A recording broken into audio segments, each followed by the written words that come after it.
Welcome to a Black Man's Sketch. This is our Black History edition for 2022, where we bring great leaders to our beloved community. We also give thanks and gratitude to our ancestors that paved the way for our freedom.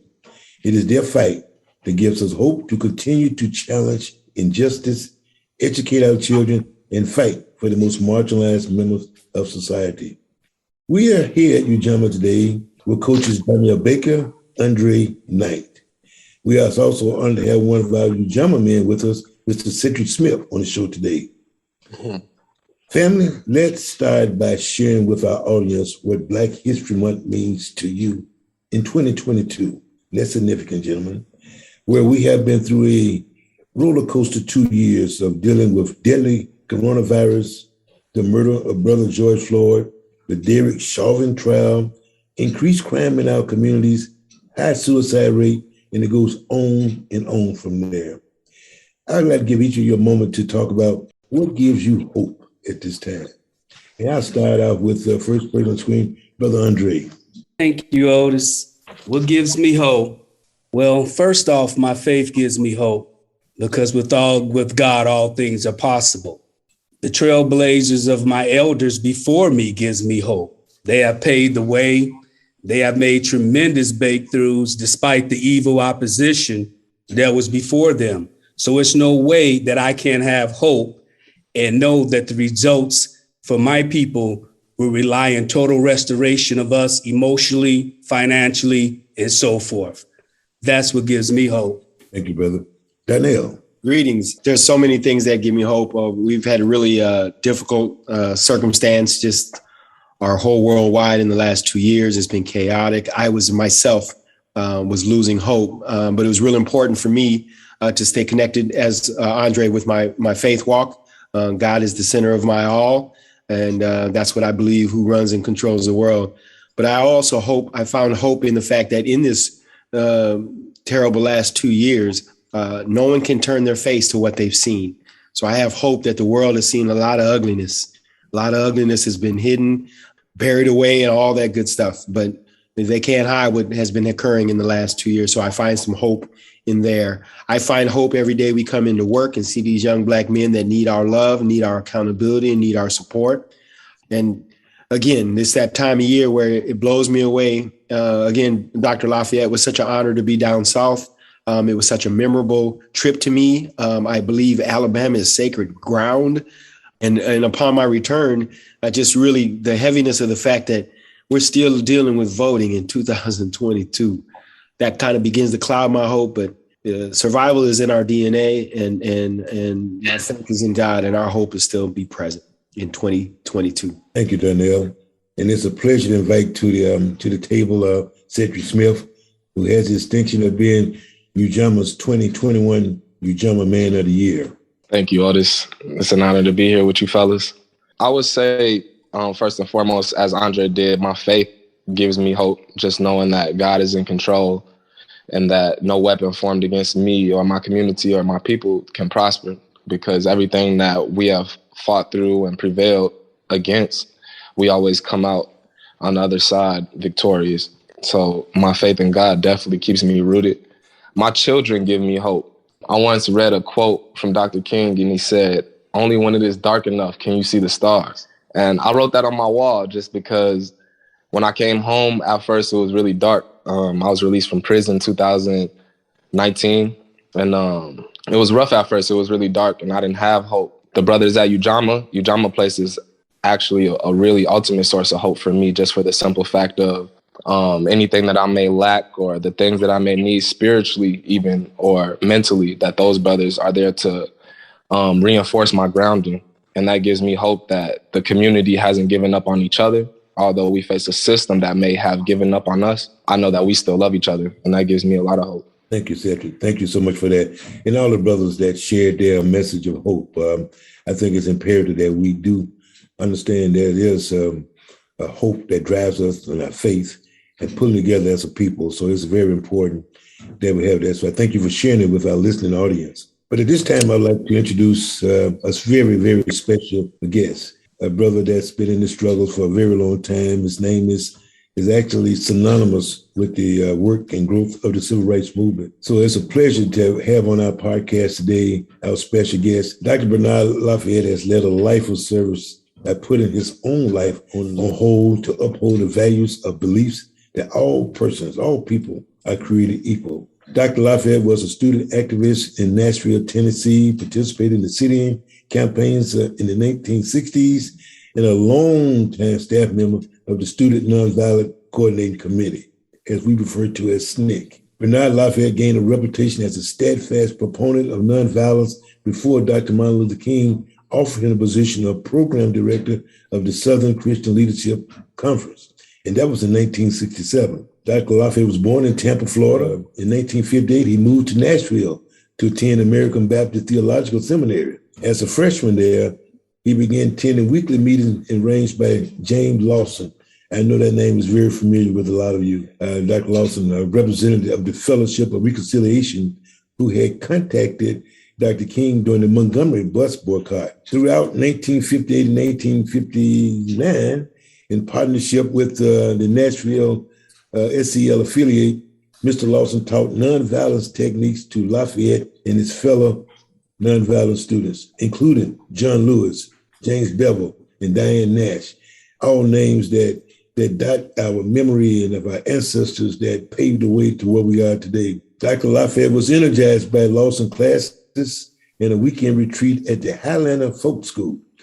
Dr. Lafayette and his friends began conducting sit-ins at segregated restaurants and businesses in 1959. And I'd like to just point out that these were not just spontaneous sit-ins and activities. This was well plotted, well thought out, a lot of meetings, a lot of prayer went to each of these events. When Ella Baker, under auspices of the SCLC, organized a conference of students on Easter weekend in 1960, Dr. Lafayette attended this conference and gave birth to SNCC. So without a lot of ado, we would honored to have Dr.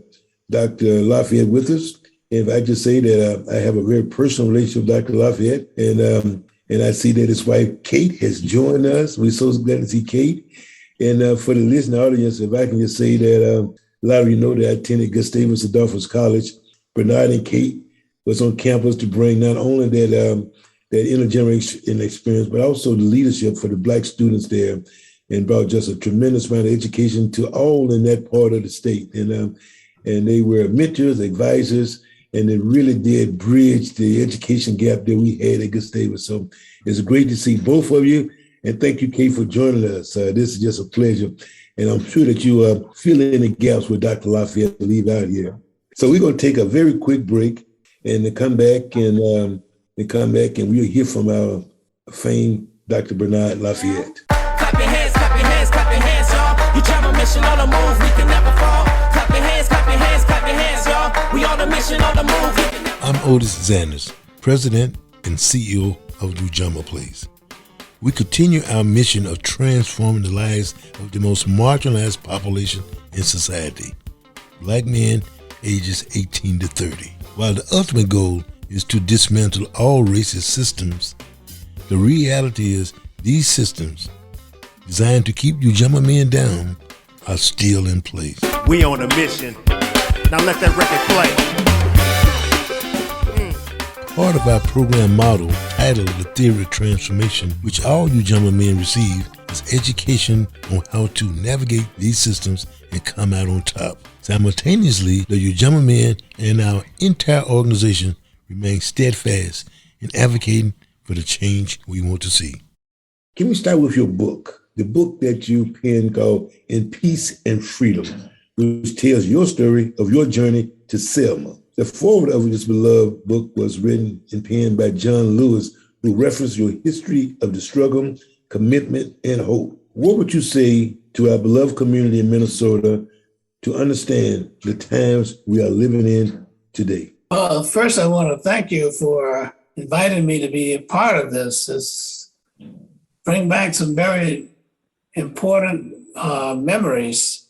And what I want to, first of all, say that while I've done a lot of teaching, I never cease to be a student because I continue to learn and I continue to appreciate and discover new things that continue to broaden my understanding of what this is all about. So I would say that the thing that's important to remember is that research and also being able to experiment is a part of the movement. And it certainly made a difference in terms of the change that occurred. And in order to continue to do the work that we're doing, you have to decide what your specific role is. In other words, you can't do everything. So you have to decide what you're going to focus on, and then always include the questions and the experiments that you want to put in place. Like in Nashville, I learned from James Lawson that you constantly in training, and that's what the students were doing in Nashville. We met on a regular basis, but we were actually planning strategy, but we experimenting. Like, for example, the first sit-in we had in Nashville was not a protest. We sat in, but we were not protesting. We were testing. We wanted to see how the others who didn't want us to be there, how they would behave. We wanted to see how the waitress would respond. And we wanted to see how the people, young people who were white, we call them hoodlums, but you know, that we never labeled them that way, and how they would react. Then the most important thing we wanted to experiment with was how we were going to respond. That's what you need to know. Before you get into a situation, you need to already know how you're going to respond, because that's going to make all the difference. Because sometimes people forget about their goals and they simply react to the present situation. And the question is whether or not your reaction and your behavior is going to move you closer to achieving your goals. That's what you need to know. Because you just can't protest based on your own nerves and think you're going to change anything. No, you're not even helping yourself. Now, that's the thing we did. So what we did was we sat in, and then we returned to the church and analyzed what we did, and we call it social action. And that's said, we also, what we did was what we call role play. We played that role over again, and some of us act like hoodlums, and we did that. We had white students participating with us, and see, the white people were served at the lunch counters. And guess what they did when they got their food? Passed it down to us. Oh my goodness. This was so disturbing to the white people because they were afraid to serve the white students because, so that's my point. All right.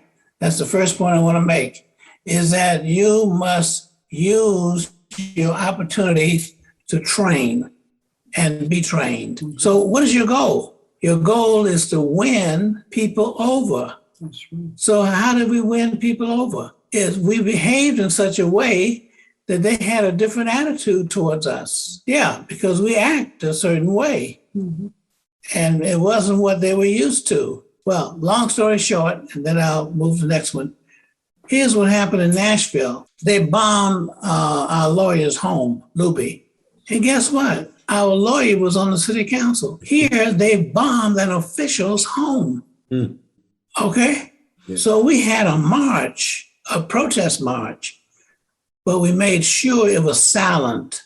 And you'll see a photo, you know, museums and stuff with Diane Nash and, you know, myself and C.T. Vivian leading the march. And that was a silent march. No singing, no shouting, nothing. We didn't even have signs. We had a quiet march to the courthouse, okay, Yes. and City Hall in the same area. And we brought the mayor there. Now, he wouldn't have come if there had been a mob, but he actually came and met with us because we had a quiet, okay, and we asked for a meeting with him, and he came out and met with us. Now, that's the other thing I want to make, this point. When people take positions, many times they take positions because of their position, okay, for political reasons. Yeah. Diane was good, okay, that's why she was always our spokesperson for the Nashville movement as well as the Freedom Rides and stuff like that. She was an English major, and she also was a person who knew how to get to the soul of people. So you're not just trying to get the mind changed, you're trying to get them to commit their souls as individuals. So she asked him a question, you, Mayor, okay, as a person, okay, what is your feeling, in a sense, about desegregation? And he said, yes, as a person. You see, so people take positions because of their position, and then they take positions if you can get them to give their personal feelings. And that's what the mayor did. And that was the thing that caused a change to take place in Nashville, because that's what we were going after, folks, personal, okay? Thank you. And you, in the book, you really dive deep into this issue, and that's very great to hear. And which is a good segue to, if you don't mind, just having a comment. I think the thing you shared give a great insight to what you were thinking against all odds, to shape the movement, to get support, to bring attention to the transgression that was taking place. But if you may, how do you compare what's taking place in our right for equality and justice with the civil rights movement of the 60s? Are there any distinct differences that you see, any lessons learned from the past that we should be implementing today? Yes, one of the things that I really appreciate is the fact that men are very smart, okay? And the reason they're smart is because they look to women to give leadership. That's smart. Yes. Okay? Because women are able to. Yes. Okay. Women, well, from a physiological point of view, they have more nodules on their brain. So they're dealing with complicated things. Mm-hmm. And they can do more than one thing at a time. Rosa Parks, nothing wouldn't have happened in Montgomery had been for no Rosa Parks and the other women who participated, okay, on the college campus and stuff like that. And then Ella Baker, you talk about SNCC, must never talk about SNCC without mentioning the fact that Ella Baker was the one that organized SNCC in North Carolina, and she had it there at her college. That's where SNCC was formed, okay? Because she did that. Now, you had Connie Curry. She was a young white woman who was very close to Ella Baker. Yes. And they're the ones that really were our advisors of SNCC all those years. Those are the advisors, okay?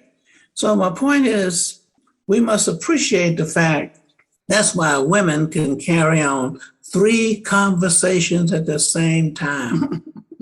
Okay? He's smiling about that. And you find men saying, could you wait just a minute? I'm trying to hear what that person got to say. But no, women can multitask. That's the point. Okay? If you turn them loose on some jazz, okay? Yes. That's what I'm talking about. They can blend things together. And I just discovered this when I was in graduate school, because I know why. I have 5 sisters. Unfortunately, I lost one yesterday, older sister. But my sisters, I listen to them. And you know what? They repeat themselves. That's why women have a great memory of things, because they repeat, okay? Yes. And so therefore, they have a full understanding of things. And that's what we're talking about here. As we go forward with the movement, it just can't be our personal discontent. That's protest, but that might not be social change. It might make you feel good, but that doesn't change anything. Okay, we'll talk more about it later. Thank you for that. You know, your book is, again, an interesting read, but throughout the book, you pay a lot of homage. You give a lot of credit to a lot of people that influenced your life and that made an impact on your journey. And just to name a few, you talked about Dr. King, of course, also John Lewis, as well as Reverend James Lawson. Could you maybe give our listeners a little backdrop of what these people meant to you and how they influenced you as you was growing up, to be able to study with these people, observe them in action, performing God's work? Yes, I'd be happy to. James Lawson Jr. came to Nashville specifically. That was his task. It wasn't coincidental. Now, those of us like you mentioned, Jim Bevel and John Lewis and a lot of others of us who were just there as students. We didn't come to start a movement, but Jim Lawson specifically came to Nashville in order to organize a movement. He was at Vanderbilt University, but he came down south because Martin Luther King asked him to, and he had to decide where he was going to go. And so he was able to go to Vanderbilt Divinity School and as a student himself. And so he started holding these classes to train us in nonviolence. Kelly Miller Smith was my homiletics professor, and C.T. Vivian was his assistant because he was a graduate student there at the seminary. And so we had the best right there as teachers. I'm talking about on the faculty. So they were followers of Martin Luther King. They were the local chapter, you might say, of SCLC. So Kelly Miller Smith was the president. And then Grimmett, another professor, was head of the NAACP state chapter. So here we had, as students, it was no coincidence that we were influenced by social change and the movement and that kind of thing. We decided that we would follow our professors. And so we took on to learning about this thing. And John Lewis, now I have to, confess that when John Lewis told me about coming to the workshops, I said, no, I'm not interested in that. I got enough work to do. I was the assistant librarian as a student now, assistant librarian, janitor of the second floor, and then I voluntarily washed dishes in the kitchen. Yeah. For jobs, okay. Well, yeah. Busy, yeah. Right. And the reason why is because I wanted to get the pot liquor. Okay, there's always some juice left after the collard greens. I cleaned up. That's right. I enjoy pot liquor right now. I got some in my refrigerator. That was pot liquor, and cornbread was before they had Gerber baby food. Yes. Yeah, that's right. You dipped the cornbread in the pot liquor. Anyway. So I told John Lewis I didn't have time for any workshops. I'm talking about, I was already working. So but as you figured out, John Lewis is very persuasive. Yes. And he said, this is what we talk about all the time at night, the integration and all that discrimination that goes on and with people and stuff like that, et cetera. So you always relate something to what people already are doing. And that's how you get them to expand their participation. So that's the one thing you want to look at. What are they looking at? Okay. Yes. Selma, Alabama. When I went to Selma, Alabama, 3 groups of SNCC workers had already gone and returned to Atlanta and told James Foreman, who was the executive secretary, nothing could be done in Selma. You're wasting your time. Okay. And they all gave the same reason. You know what the reason was? In my book, Black folks were too scared and white folks were too mean. These were freedom riders and stick people and all that. They had a lot of experience. And they came back and there were teams of about 2 different teams. Can't accomplish anything there. How are you going to accomplish anything with scared Black folks? Yes. Okay. So when I went into Selma, Alabama, I went in doing research. The first research I did was in Atlanta. I was trying to find out where could I study mean white folk. And I did the best I could. And then I went on and I came to Tuskegee, Alabama. And guess what? In the library, they had a publication, a monthly publication of the White Citizen Council. Ralph Ginsberg, he was a great writer. In fact, he's the one that wrote the book, 100 Years of Lynching. He and I were in the library at the same time in Tuskegee. I didn't know him, until I met him there. Okay. And we used to come at 6:30 in the morning because we worked all day and all night. We stopped for lunch, but hey, he would find material I wanted because I needed to know about mean white folks. I already knew about scared Black folks, but I needed to learn. So the whole involvement in the Selma movement for me was research. Yes. And that's the key to change. Yes. Like, for example, and I'll stop. When I talk to Black folks about voter registration in Selma, Alabama, yes, I ain't gonna say y'all need to go register to vote and y'all need to do that and all that. The key thing, if I said nothing else today, is finding out what is it that people want and people need and relating that to voter registration. So what happened is I would say, well, what do you think is the biggest problem here in Selma, Alabama?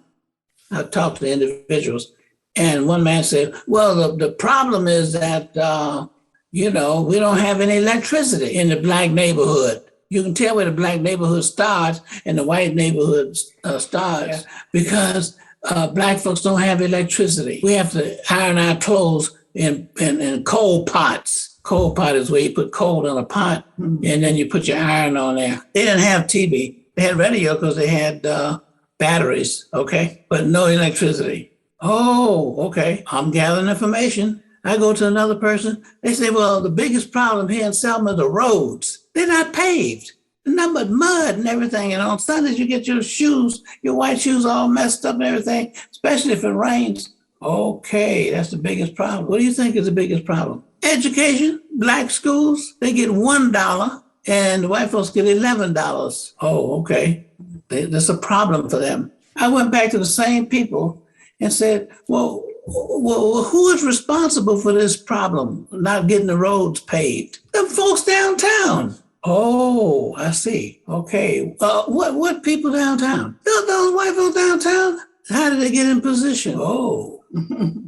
So if you want your roads paved, then you got to deal with the folks. How did they get in those positions? Oh, you see my point? Let people come to their own conclusions. You don't have to tell them. What you have to do is ask them. So what we got to do is continue to ask people questions. Time is running out, but look, every problem that we've been talking about has to do with geography, drawing lines. Yes. Redistricting. Yeah. It ain't about people. It's about drawing lines. The people are in lines. That's what they are. So therefore, the lines that are drawn around where you live or where you work or where you go to school, that's what we're talking about. On a geographical level around the world, we're talking about lines, okay? And where you live across the line. So that's what we got to focus on. Why is the decisions are made in terms of your graveyard? You're talking about a line. That's right. Well, I'll stop there. Thank you. Thank you, Dr. Lafayette. As I think of you was talking about your teaching and your goals, what have you, it reminds me so much that before Dr. King led the successful march across the Pettus Bridge from Selma to Montgomery, before John Lewis aborted an attempt to cross that bridge a week prior, there was Dr. Bernard Lafayette in Selma. He was doing the background, the groundwork, the mobilization, And I think anyone that's familiar with what took place that day will acknowledge the work that you've done just to prepare us for that march, what have you. But you also talked a little bit about the lines, what have you, which leads a great segue that we can just talk about voting a little bit. And I want you to stick around, because I would like for you to talk a little bit about that infamous case that was in the district court in Alabama back in 1960, Gomillion versus Lightfoot. But before we get into that, I would like to speak from another good friend of ours, Brother Kevin Lindsey, who's currently is the CEO of Minnesota Humanities Center, and bring him into the conversation and talk about voting's right. So stick with us. After a brief pause, we're going to introduce Brother Kevin Lindsey. Greetings. Welcome back. Welcome back, audience.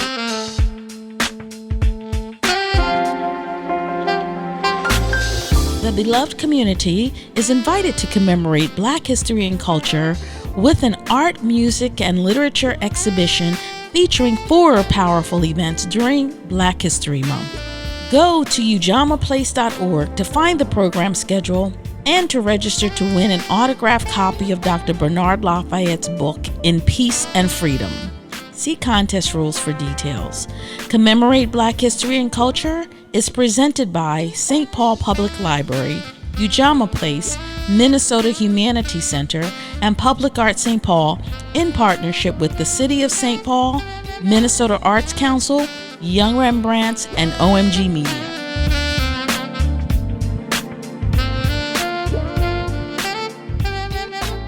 Again, it's an honor and a pleasure to introduce to you a good friend of mine. Been knowing him for years. All of the good work that he's doing. Brother Kevin Lindsey. As I mentioned, that he's currently the CEO of the Minnesota Human Rights Center, but he also served as a former commissioner of the Minnesota Department of Human Rights from 2011 and 2019.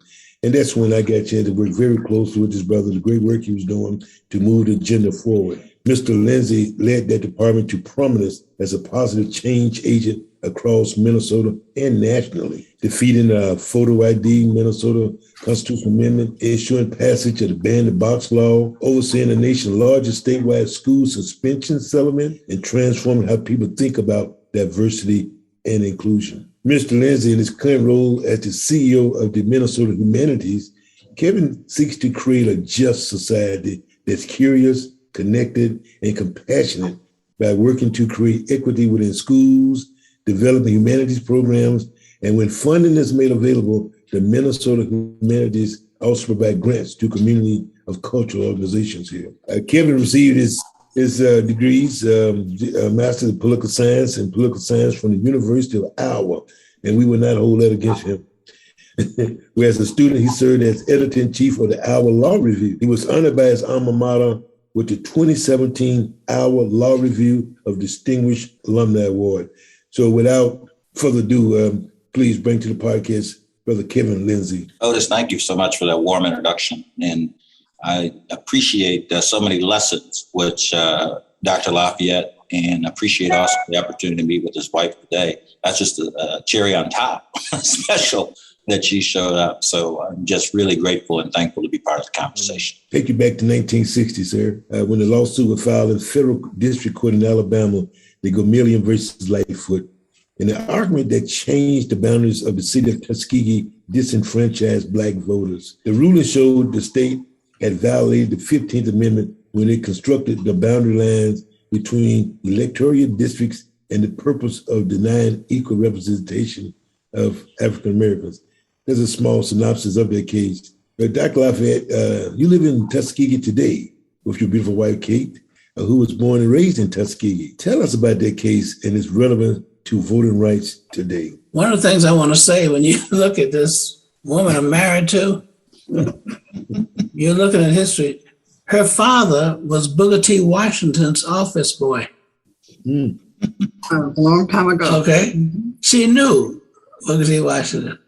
Her parents married in Booker T. Washington's house. Okay. George Washington Carver helped to plant, our shrubbery around the house we live in now. Very helpful. Wow. Okay. Visit with my mother. So that's history, okay?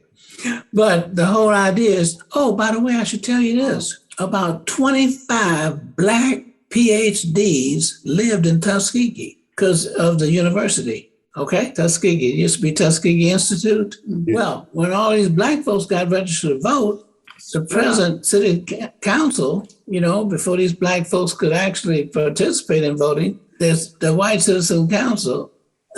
Well, it was a citizens council. They redrew the lines and put all of black folks, most of them out of the city limits, and created another city called Tuskegee Institute. That's where I live, Tuskegee Institute. 2 zip codes. So the black folks started boycotting, because of these people that come and read and put them out of the city. And guess what? They still had to pay taxes. Where you think the taxes went to? That's what I'm talking about. So you had this situation where the people started boycotting black folks. They said, if they don't want us in the city, then we won't go to the city. That's right. Her father built a supermarket. Yes, big supermarket, the first black supermarket in the whole area, And he owned it. I mean, he didn't just build it, it was a building. He owned the supermarket. When the church was bombed in Birmingham, they also bombed his supermarket, He wasn't killed. He wasn't killed. They bombed it. The bread man brought it. Instead of bringing bread, he brought bomb in the morning. Burned for 2 weeks. Burned for 2 weeks. Wow. So the point is, we've had to suffer in order to achieve what we wanted to achieve. But you know what his father did? And this is the message for today. When the place was bombed, it burned for 2 weeks. They wouldn't put it out. He stood there in the ashes and he said, we will build again. That's the message, Terry. We're going through these things now and the suffering we're going through, and people trying to take away our rights by redrawing lines. They've been lining all the time, all right? And that's how they keep you separated. Now, the history of Tuskegee goes back even further, because the name is not Tuskegee, it's Tuskegee, Native American, Tuskegee. That was the name of the chief for this area. That's right, Tuskegee. Tuskegee. And you know what Tuskegee means? It represents the chief, because when he got into a battle with other native tribes, he always won. But guess how he really won them over? That's how you win a fight. You win your opponents over, not win over your opponents. He used to carry medicine, food, and clothes to the ones he had defeated. Wow. And that's what Tuskegee means. Yeah. Good person. Yeah. So it's a difference between defeat and the head. Yeah, I love it. Yeah. Kevin, Mr. Lindsey, if I may ask, in Dr. Book, he talked in depth about that historic decision of Gomelia versus Lightfoot, but here we go 60 years later, so we back at the same issue. Please bring your legal perspective on the work that you're currently advocating for voting rights and criminal justice reform. I think it's important segue from what Dr. Lafayette and this group initiated back then and what we had to deal with today. Yeah, again, Dr. Lafayette, just really appreciate being here today. It's sort of a master class. I really appreciate it. Yes. The work in the case that you mentioned earlier, it's about line drawing and redistricting.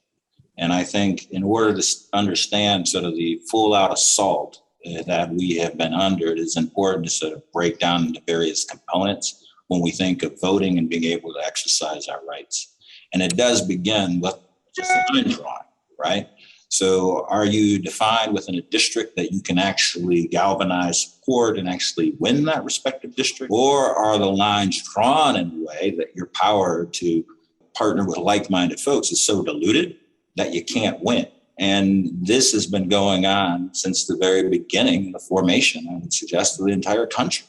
We tend to think of, a real classic example of that right now for most people is the lines that are drawn for states.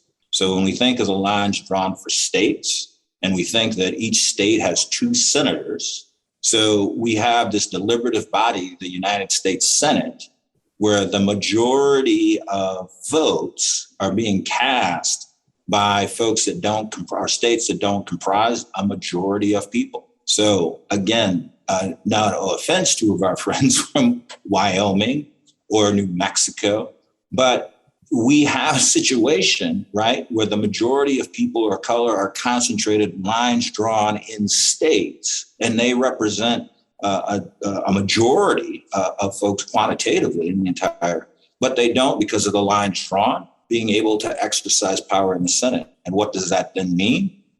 Is that, leading Senator Mitch McConnell can determine which judges get actually heard and confirmed in the Senate.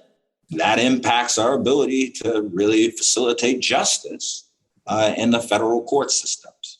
At the state level, a majority of states are controlled by one party that has sought to dilute the ability of folks getting to the poll and voting. And typically they use it through means of photo identification. So again, in a situation in which you would think within a democracy, increasing the ability of people to vote would be a value, something that we would want for everyone to be encouraged.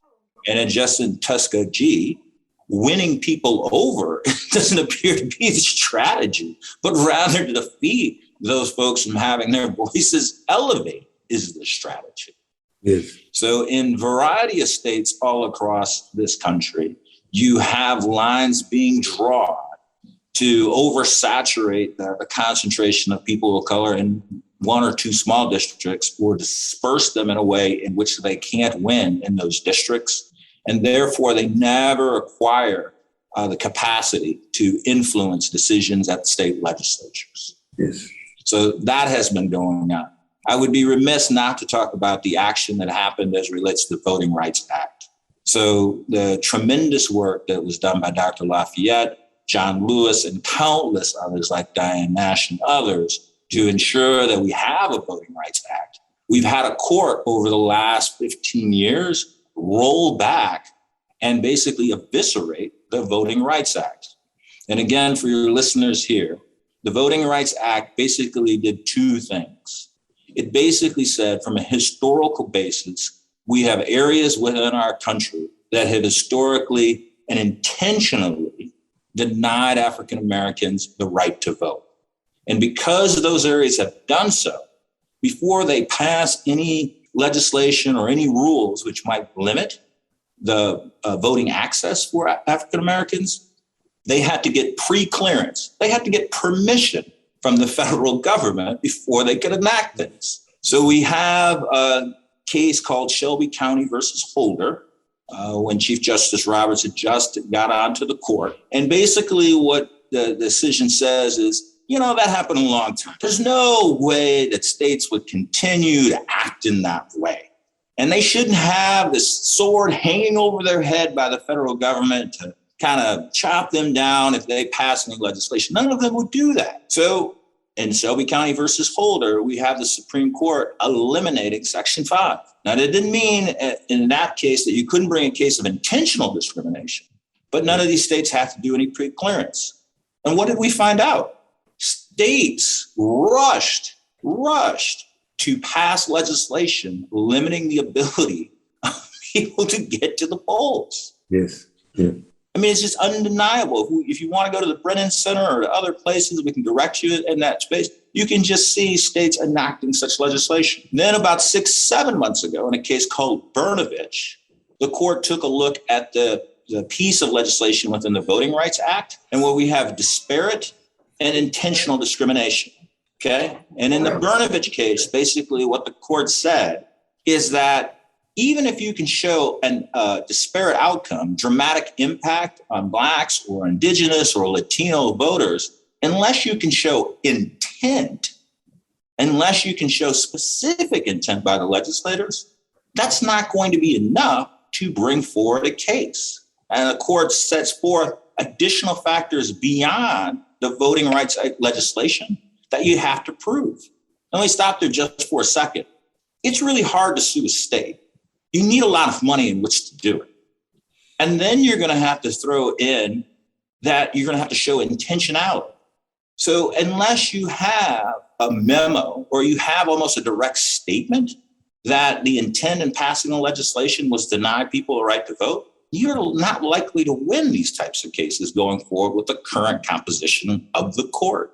And in the Brnovich case, to make the hill a little bit more difficult to climb, you have Justice Alito in his portion of the opinion saying that he's offended by the notion that an assumption could be made that a legislature might pass legislation that might have a negative impact on historically disenfranchised voters. So he was offended by the arguments being made in that case in Brnovich that the rules of third-party ballot drop-off or facilitating people to get to the polls could have a negative impact by Native Americans.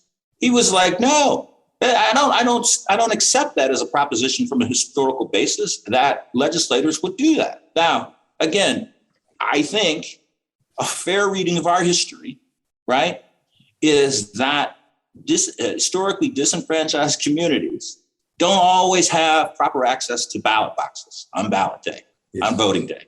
Yes. There seems to be long lines. There seems to be a need to assist those individuals to be able to exercise their right to vote. Yes. But here you have the court saying they're not going to accept that history. And they're going to say it's as if it's a complete new day. I mean, common parlance, we elected Barack. Everything's okay. Why are you heading back to this history? So, and in the state, and I'll just close here, just in the state of Minnesota, we attempted to work with the legislature, redraw lines to more adequately allow all communities of color to be able to have the ability to exercise their vote in a meaningful way to elect people at the state level. Legislature was not able to do that. It ultimately got kicked to a special panel of judges. And where we are now, that panel of judges will issue new redistricting lines on the 15th of February or shortly thereafter. The 15th is the first day that they would come up to the deadline, but they would have some additional time, like 30 days, in which to get that done. And just as Dr. Lafayette had said, there was a couple of districts. It's really hard to see how that line wasn't drafted with some political mischief in mind. And hopefully a court will address that. Kevin, if you don't mind, keep the mic for a moment. And as you see on this call, I have a Ujamaa man and a couple of my staff on this call. You know, it was such a call for action of the request. And we have seen throughout how this thing has been carved off, shaved down. But any action assignments that you can give us that we can advocate for voting rights and criminal justice reform, anything that off the top, some couple of things that you can suggest that we can take back throughout our organization and the community we serve? One thing that I really appreciate Dr. Lafayette saying within his remarks is sort of making it plain for folks and seeing how they're impacted, kind of leading them in that way. So one of the issues that Ujamaa and your leadership has been working on is what is sometimes referred to as restore the vote. So in Minnesota, we have a lot of individuals because of one bad decision that they have made in the past that they're not able to exercise their right to vote. So how do we address that situation? And hearkening back to the words of Dr. Lafayette, there are individuals who don't, or who are white, who don't identify as a person of color, who are impacted by that. And you would think that there would be common ground to be able to find a way to restore the vote for all individuals within this space. We got close, I think, within the Dayton administration about 6-7 years ago. I think now is a good time to come back, revisit that conversation, have a discussion all throughout the state on that respective issue. I think it's a challenge, but I'm really hearkened by his word about really making it plain concerning how people see themselves within a decision, not telling them, but just giving them information and allow them to reach the conclusion. And I think if we did that on this issue, I think we could make some progress. Thank you. Thanks, Kevin. Dr. Lafayette, anything come to your mind, some action steps that we can carry forward in terms of sharing with the organization and our family about how we can advocate, bring attention to the woes of voting rights, any kind of criminal justice reform? You have any comments on that? Yes, I just want to share with you that as we go forward, it's important to use Martin Luther King's teachings to help win people over. One of the things that happened to me when I was in Selma, Alabama, was a white man came up to me and said, "Are you the one that's helping Black folks register to vote?" And I didn't know him, of course, and he looked a little older. And, I was young during that period, remember? Okay. And I said yes, because it was true. I was helping Black folks, register to vote by encouraging other Black folks to recruit them, et cetera. And I took a special role. I trained people to train folks. And that's exactly what I do today. That's why a lot of folks don't know me. And that's fine, because I want them to know other folks. Guess what? If you ask Jesse Jackson, he'll say that I trained him. Mm-hmm. So, I don't mind. So, yes, I told this white man I do help Black folks get registered to vote. He said, I got a bunch of them that works for me on my farm. He was a tenant farmer. Yeah. And he said, he got tenants who are farmers. And he said, would you help them get registered to vote? I said, yes, of course. You got all these Black folks here working for you? Okay. Now, his motive was he had a son who was graduating from college and had planned to return to Selma, Alabama, and run for public office. And he knew that all those Black folks working for him would vote for him. But I would not deny these Black folks the right to vote. Right. Okay. I told him, yes, bring them on. We'll get them all registered to vote. Absolutely. And in those days, you had to sign. If you were going to register to vote, after you fill out your form, you had to have a voter, a person who was already a voter, to stand for you. That's right, to vouch for you. And he vouched for all of them. I think he had about 20-some who were working for him. Wow. My point is, he might vote for his son the first go round, but hey, he could vote. All these Black folks could vote for the president of the United States, and they could vote for the governor, and they could, because you only register one time, you see. Right. Okay. Yeah. But the point is, it's the right thing to do. So don't deny people based on the fact that they might have their own personal motive in mind. The question is, how will it help the larger group of people? Now, I got to quickly tell you this. Selma is unique. You know why? On the Freedom Rides? Yes. Coming down Highway 80, when we were coming from Birmingham, going on down to Montgomery, did you know we bypassed Selma? We didn't go by downtown Selma. They had a bus station. Mm-hmm. Okay. And you know why? They had a mob waiting for us at the bus station in Selma. Big group. Yeah. And the buses, Greyhound bus, bypassed them. Wow. Went on by, okay? Now, very quickly, the white folks in Selma were angrier with the other white folks in Alabama than they were Black folks in Selma, or Dallas County. You know why? Because they moved the capital of Alabama from Dallas County down to Montgomery. The capital of Alabama has not always been in Montgomery. It was in Dallas County, Cahaba. And they were angrier because I heard them.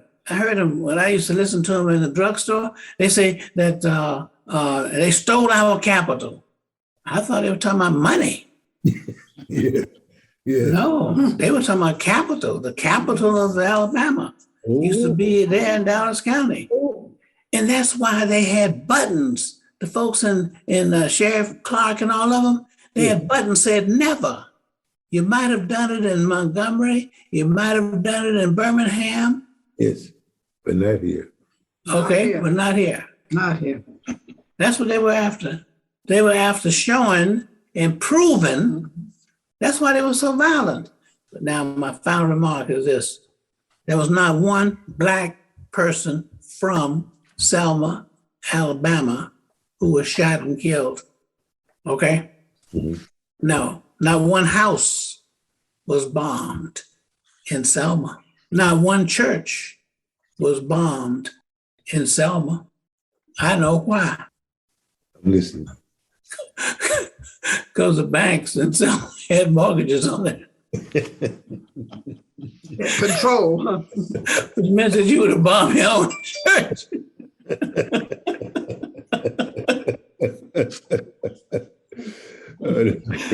So get you a mortgage. No, I'm teasing. No. I was just teasing about that. But there's a reason why. And that's why my point is you must study deeply. Always never stop doing your research. That's true. And learning things. Yeah. Thank you, Dr. Lafayette. This is just riveting. As you can see, we can just have this discussion go on and on because it's so educational. It's so breathtaking to study where we've been. The names that you talked about that you studied with and that you learned from are just names that jumps out the history pages for us, and to have you here to quote and be there for us, we just love it. And I want you to know that we are very much aware of your stake in this history as well. As much as you try to stay in the background, your name is front more. We are well aware of your work. And that's why I was so proud to, Mr. Ujamaa, to really promote your recent book, which is entitled In Peace and Freedom, that we can make available for our listening audience. That's going to be available at all of the St. Paul's public libraries here too, because they need to know this story. Kevin, my brother, thank you so much for joining us. The insight, the talk was going on, I think it's important that we use that information to educate our population about how this thing has methodically and painfully, intentionally been stripped away, and some of the legislation that's been passed. And the only way that we can have a united front is to use our constitutional right is to vote. And I promise you that we're going to answer that call to assist you in your work and to educate others and to be proponents of everybody exercising their right to vote, which is very dear to me. Very dear to me. I proudly wear my I vote sticker because I want everybody to feel that proud of it, that you're shaping our future by doing that. Gentlemen, and Kate, thank you for joining us. So great to see you. I just want to give you for letting me be here. Thank you. You're doing a great job. We appreciate that. Thank you so much. And I give you a hearty and thank you from the Ujamaa family. Again, to Dr. Darnell Lafayette, the author of In Peace and Freedom, and Mr. Kevin Lindsey, who is the current CEO of MN Humanities Center. And keep up the fight, my brother. I want you to know that you have soldiers in this foxhole with you. We are there to help you spread this message that need to go by. So I want to thank you all. Thank you so much. Thank you, Mr. Lindsey. Thank you. Thank you. Very proud of what you're doing too. You're helping to fulfill Nice to meet everybody. the dream. You're doing it. Dr. Lafayette, I can hear you all day. Yes. Same here. Yes. Okay. I mean, that whole time brought me back to being there in June. Because we could have sat on that grass for another 2 hours. Yeah. Okay. That's great. Yeah. Thank you, Brother Kevin. Thank you, Brother Kevin, for that knowledge. It was so wealth of knowledge informing me. I'm just on fire with it. I appreciate that. Yes. Thank you. You're very welcome. Great. Dr. Lafayette, when you said make it plain, I was thinking about when I was Commissioner of Human Rights, and I adjusted the workforce goals from 11% to 32% for people of color. Wow. And people were like, well, what does that actually mean? And I said, okay, well, the state probably in the next, and this was before we had built the Viking Stadium. Yeah. So I said, we're going to build this Viking Stadium. So that's about $4 billion, right, of construction. So do you want 11% or do you want to be competing for 32%, right? Yes. Well, okay, now I understand why this is important. That's a good one. Yeah. If I could just jump in for a second, I just want to say thank you to Dr. Lafayette and his beautiful wife. Your insight is always groundbreaking for me. You're such an eloquent speaker, man. I want to be like you one day for sure. And Mr. Kevin Lindsey, I'm definitely grateful for all the work you're doing in the state as far as voting. I think it's really essential for the youth to understand how important it is our votes are. With me being 25, a lot of young people don't really care to vote. And I think that it's important that we stress that point and that we stress what we're up against, just understanding how to get over obstacles, studying and testing before we protest, for sure. So Thank you, guys. It's been an amazing time, and I appreciate all the words of wisdom. Thank you. Appreciate it. Thank you. And Cedric, I'd like to thank you for showing your son. I think if there's anything, it showed that we're doing this work for him. Yes. That's an option for him. So thank you for sharing it with your young child, and it gives us something that inspires us to work harder here. Yes, sir. Thank you, Otis. Again, thanks. And to our listening audience, we want to invite you to listen to a Black Man sketch everywhere you listen to podcasts, and also at ujamaaplace.org. We give love and thanks to our beloved community. We hope you will join us to commemorate Black History 2022. Again, thank you for joining us.